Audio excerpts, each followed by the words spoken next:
हम बचपन से सुनते आ रहे हैं, a man is known by the company he keeps. आपकी पहचान वही होगी जिन लोगों के बीच में आप उठोगे बैठोगे। खैर ये बातें मैं आपसे क्यों कर रहा हूँ, बिकॉज अभी कुछ टाइम पहले कंट्रोवर्सी हुई है, रणवीर और समय जिसमें इंक्लूडेड थे। सो हुआ क्या, कैसे हुआ, क्यों हुआ, ये सब हम बातें नहीं करेंगे, बट जो सिचुएशन हो गई है उससे लर्निंग्स जो हमें लेनी चाहिए वो आज हम डिस्कस करेंगे। कहते हैं समझदार लोग गलती करके सीखते हैं और ज्यादा समझदार लोग दूसरों की गलती से सीखते हैं। सो 6 ऐसी लर्निंग्स जो हम इस पूरी कंट्रोवर्सी से अपनी लाइफ में सीखेंगे। ऑलराइट, स्टार्ट करने से पहले मैं ये बोलना चाहता हूँ कि I respect this guy Ranveer. बहुत कुछ सिखाया उन्होंने मुझे ही नहीं, मिलियंस ऑफ लोगों को। और इट्स ओके, गलती हो जाती है, हर किसी से गलती होती है, but the kind of backlash he is facing उसकी रिक्वायरमेंट नहीं है। रणवीर एक बहुत बड़ी ब्रांड है, बहुत सारे लोग लुक अप टू करते हैं उनको, सीखते हैं उनसे। तो जब आप ऑनलाइन या ऑफलाइन ब्रांड बना रहे हो, पहली चीज आपको ध्यान में रखनी है वो है ब्रांड कंसिस्टेंसी मैटर्स। रणवीर ने अपनी ब्रांड बनाई है around self improvement, intellectual conversations with successful people around the globe, discipline, health और spirituality जैसी चीजों को लेकर। So जिस टाइप के ह्यूमन में वो जो इन्वॉल्व हुए हैं वो उनके पर्सोना के अगेंस्ट चला गया,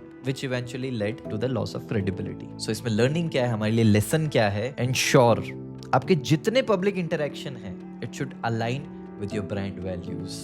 हर इंसान ने अपनी लाइफ की वैल्यू सेट की हुई होती है, सिर्फ ब्रांड की नहीं, अपनी लाइफ में भी वैल्यू सेट की हुई होती है। सो जो भी आप बात कर रहे हैं पब्लिकली अपने बेडरूम से निकलने के बाद, it should align with your values. Number 2, know your primary audience. Ranveer की प्राइमरी ऑडियंस जो है वो है सेल्फ हेल्प एंथुजियास्ट, जो नॉलेज लेना चाहते हैं, वो लोग जो ग्रोथ पे बहुत ज्यादा फोकस्ड है। तो आपने सुना होगा 1 से 2 मिलियन अराउंड लोग उनको अनफॉलो करके चले गए। तो वो क्यों हुआ? क्योंकि जैसे उनने एक इनअप्रोप्रिएट ह्यूमर में पार्टिसिपेट किया, उन लोगों को फील हुआ यार हम इस इंसान के लिए इतनी लॉयल्टी लेके बैठे थे बिकॉज ये हमारी लाइफ में वैल्यू ऐड करते थे, अब ये क्या करने लग गए। इनफैक्ट आई वाज सरप्राइज्ड कि रणवीर इस शो में क्या कर रहा है। मतलब he doesn't need to be there. I know that show was hit, बहुत लोगों ने पसंद कर रहे थे, बहुत बड़े बड़े ब्रांड एंडोर्समेंट आ रहे थे उनके पास, बट सवाल ये है कि वो आपके वैल्यू सिस्टम से मैच करता है क्या? अभी भी हमारा अराउंड बहुत कूल लगने के लिए लोग गाली देने लग जाते हैं। Question to you is, does it match with your family values? मतलब if you ask me, मैंने मेरे घर में कभी गाली नहीं सुनी। My father never abused anyone in front of me. मेरे बड़े भाइयों ने ध्यान रखा है कि मेरे सामने गालियां ना दे। So आज अगर मेरे मुंह से निकल भी जाएगी ना किसी के बीच में, तो मुझे बहुत अजीब फील होगा, because that's not who I am.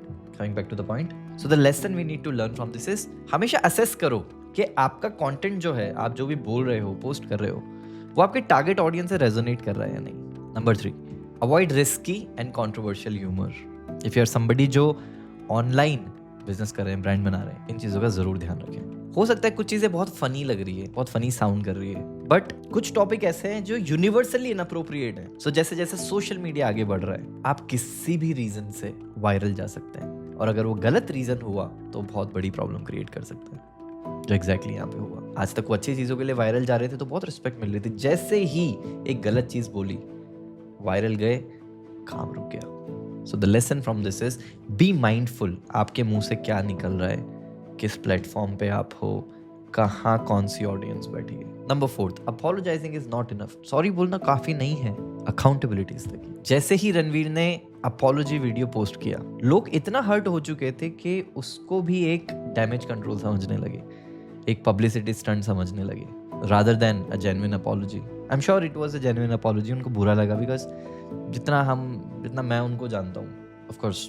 Online देख के, उनका वैल्यू सिस्टम देख के, गलतियाँ हो जाती है, हम कभी कभी बह जाते हैं, it's okay. So the lesson is, a well crafted apology should include acknowledgement of the mistake, corrective action कि आपने गलती कर दी, अब आप क्या एक्शंस ले रहे हो, और तीसरा, प्लान टू प्रिवेंट रीअकरेंस। उनको ऐसा बोलना चाहिए था कि ऑडियंस को लगे कि भाई ठीक है कर दी अब, लेकिन क्या श्योरिटी है अगली बार तुम ऐसा काम नहीं करोगे, क्योंकि हम तो तुम्हें फॉलो करते हैं, हम तुम्हें इतना टाइम देते हैं तुम्हारे वीडियोस को, तुमने हमारे साथ सही नहीं किया, बट क्या श्योरिटी कि तुम आगे ऐसा नहीं करोगे, चलो तुम्हारी सॉरी मान ली। So the apology was not well crafted and specially it was in English. उनकी जो मोस्टली ऑडियंस है वो हिंदी ऑडियंस है। The apology was in English, तो मेरे ख्याल से वहाँ थोड़ा ध्यान रख लेना चाहिए था कि जब आप हिंदी में अपॉलॉजी देते हो तो लोगों को ज़्यादा टच करती है। This is what I feel. Number 5, digital footprints are permanent episode को डिलीट कर दिया गया बट क्लिप्स अभी भी सर्कुलेट हो रही है, विच शोज कि इंटरनेट से सब कुछ डिलीट नहीं होता है। चैनल से तो हटा दोगे बट जिन्होंने सेव कर रखा है उसका क्या करोगे, वो तो कभी भी अपलोड कर सकते हैं। So the lesson is think twice before saying और डूइंग एनीथिंग ऑनलाइन। आपकी जो डिजिटल प्रेजेंस है ना, वो आपकी लॉन्ग टर्म पर्सनल ब्रांड का पार्ट है।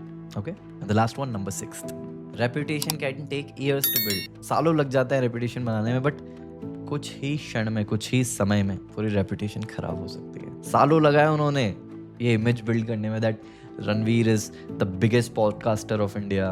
किस लेवल के लोगों को, B it Bollywood, politics, spirituality, health, किस लेवल के लोगों को वो अपने साथ कॉन्वर्सेशन में लेके आते हैं। एक 2 मिनट की क्लिप में या 1 घंटे के शो ने सब खराब कर दिया, बिजनेस बंद हो गया। जो अच्छे पॉडकास्ट बने हुए वो अपलोड करने से मना कर दिया गया। इतने साल मेहनत करके जो टीम कमाई, पैसा कमाया, वो कुछ काम नहीं आ रहा है। So the lesson is one mistake can overshadow your hard work. So जब भी आप पब्लिक इंटरेक्शन में हो, be mindful, be cautious and याद रखो, कितना भी कूल कुछ दिख रहा हो, आपकी वैल्यूज कभी कॉम्प्रोमाइज नहीं होनी चाहिए। So I hope this video helps you. अगर आप ऑनलाइन काम करते हैं तो डेफिनेटली बहुत कुछ सीखने को है आपके पास, मेरे जैसे। एंड आप ऑफलाइन भी काम करते हैं तो भी इन चीज़ों का ज़रूर ध्यान रखें, क्योंकि वहाँ पे भी आप लोगों से मिलते हैं, वहाँ पे भी आप स्टेज पे जाके माइक में बात करते होंगे। नहीं भी करते तो अपने सराउंडिंग में तो एटलीस्ट बातें करते ही हैं। So thank you so much for watching. My name is Jai Pareek, I am a soft skills and image coach. Let's together build the better you. I will see you in the next video.